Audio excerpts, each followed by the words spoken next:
வணக்கம்.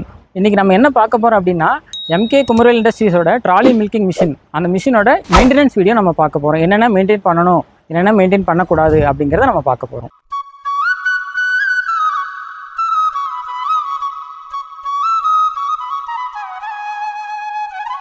ஃபஸ்ட்டு பார்த்திங்கன்னா எல்லா பார்ட்ஸும் அசம்பிள் ஆயிருக்கா அப்படிங்கிறத வெரிஃபை பண்ணிவிட்டு ஃபஸ்ட்டு எடுத்ததுமே ஆயில் கரெக்டாக செக் பண்ணணும். ஹைட்ராலிக் ஆயில் ஊற்றணும். Hydraulic oil 68 140 ml. இது உங்களுக்கு புரியல அப்படின்னா இந்த கண்ணாடியில் பாருங்கள், பாதி அளவுக்கு ஊற்றிருப்பாங்க. ஓகேங்களா? இந்த பாயிண்ட் நோட் பண்ணி இந்த அளவுக்கு நீங்கள் வந்து ஆயில் ஊற்றிக்கோங்க. இப்போ ஆயில் ரீஃபில் பண்ணுறது எப்படிங்கிறத பார்க்கலாம்.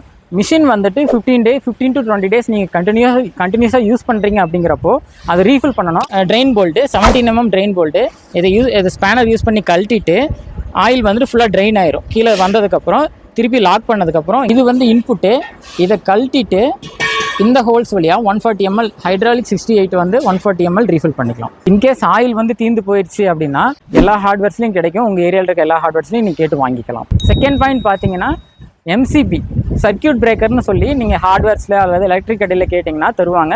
ஆம்ஸ் ரேட்டிங்ஸ் பார்த்தீங்கன்னா 6 to 10 amps அப்படிங்கிற பிரேக்கர் வாங்கி நீங்கள் செப்பரேட் லைன் வீட்டிலேருந்து செப்பரேட் லைன் நீங்கள் போட்டு யூஸ் பண்ணுறது பம்புக்கு பெட்டர். இப்போ தேர்டு பாயிண்ட் பார்த்தீங்கன்னா மிஷினோட யூசேஜ், மிஷினை எப்படி யூஸ் பண்ணணும் அப்படிங்கிறத பார்க்கலாம் வாங்க. இப்போ பம்ப் ஆன் பண்ணிடலாம் வாங்க. இது பேர் கிளஸ்டர் யூனிட்டு. இந்த கிளஸ்டர் யூனிட்டில் கிளா விங்ஸ்ன்னு சொல்லி இருக்கும். இந்த கிளா விங்ஸை நீங்கள் லாக் பண்ணிங்கன்னா உங்களுக்கு வேக்யூம் ஏறும். வேக்யூம் 200 300 400 ரீச் பண்ணுறப்போ உங்களுக்கு பல்சேட்டர் பீட் ஆகும். பல்சேட்டர் பீட் பண்ணுறது வெரிஃபை பண்ணதுக்கப்புறமா இப்போ வந்து மடியில் வந்து பால் எப்படி கறக்க போகிறது அப்படிங்கிறத பார்க்கலாம். ஃபஸ்ட்டு இந்த கிளா விங்ஸை உள்ளார அழுத்தி லாக் பண்ணி விட்டுட்டு அப்படியே கிளஸ்டர் யூனிட்டை தலைகீழ திருப்பிட்டு இந்த 4 லைனர் அப்படியே மடி ஆரம்பிக்கும் போது எகைன் உங்களுக்கு பல்சேட்டர் ஓடுறதை வெரிஃபை பண்ணிக்கோங்க. டிக் டிக் டிக்னு சவுண்டு வரும். அது வெரிஃபை பண்ணதுக்கப்புறமா ஒவ்வொரு லைனராக எடுத்து மடியில் மாட்டுங்க.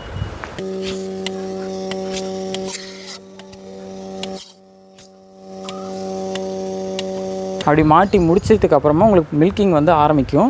மில்கிங் வந்து மில்க் டியூப் வழியாக கேனுக்குள்ளே போக ஆரம்பிக்கும். ஒன்ஸ் நீங்கள் பால் கறந்து முடிச்சதுக்கப்புறமா இந்த விங்ஸு பார்த்திங்கன்னா இப்படி வெளியே எடுத்து விட்டிங்கன்னா மாட்டு மடியிலிருந்து ப்ரெஷர் ரிலீஸ் ஆகி லைனர் கலந்து வந்துடும். இதில் அடிஷ்னலாக இன்னொரு பாயிண்ட், சேஃப்டி பாயிண்ட் பார்த்திங்கன்னா இது வந்து NRV நான் ரிட்டர்ன் வால்வ் அப்படின்னு சொல்லுவாங்க. மில்கிங் டியூப்பில் இதை மாட்டியிருக்கணும். மில்கிங் டியூப் வர வழியாக இதை மாட்டிட்டு யூஸ் பண்ணிவிட்டு பால் நம்பிருச்சு அப்படிங்கிறப்போ இந்த பால் போய் ஆட்டோமேட்டிக்காக அங்கே லாக் பண்ணிவிடும். உங்களுக்கு மில்கிங் ஸ்டாப் ஆகிடும், பம்பு சேஃப் ஆகிடும். க்ளீனிங் கிட்ட 2 கொடுத்துருப்பாங்க. 2 ப்ரஷ் கொடுத்துருப்பாங்க. ஒன்று ஷார்ட் ப்ரஷ்ஷு, இன்னொன்று லாங் ப்ரஷ்ஷு. ஷார்ட் ப்ரஷ் வந்து லைனர் க்ளீன் பண்ணுறதுக்கு யூஸ் பண்ணிக்கலாம். லாங் இது எதுக்குன்னு பார்த்தீங்கன்னா உங்களுக்கு மில்கிங் டியூப் வரும். இந்த பால் டியூப்பில் இதை வந்து உள்ளே விட்டு க்ளீன் பண்ணிங்கன்னா உங்களுக்கு பியூராக க்ளீன் ஆகிடும். பல்சேட்டரோட சேஃப்டி பார்த்தீங்கன்னா இதில் dust, liquid items, oil items எதுவுமே உள்ளே போகாத அளவுக்கு ஒரு பாலித்தீன் கவர் போட்டு நீங்கள் மேலே சேஃப்டி பண்ணி வச்சுக்கலாம். ஃபைனலாக பால் கறந்து முடிச்சதுக்கப்புறமா பம்ப் ஆஃப் பண்ண போகும்போது வேக்யூம் வந்துட்டு 0 இருக்கா அப்படிங்கிறத வெரிஃபை பண்ணிவிட்டு நீங்கள் ஸ்விட்ச் ஆஃப் பண்ணுறது பெட்டர். ஸோ இந்த மிஷினை பற்றி இன்னும் ஏதாவது டவுட்ஸ் இருந்தால் ஸ்க்ரீனில் தெரியிற நம்பருக்கு காண்டாக்ட் பண்ணி உங்கள் டவுட்ஸை கிளியர் பண்ணிக்கோங்க.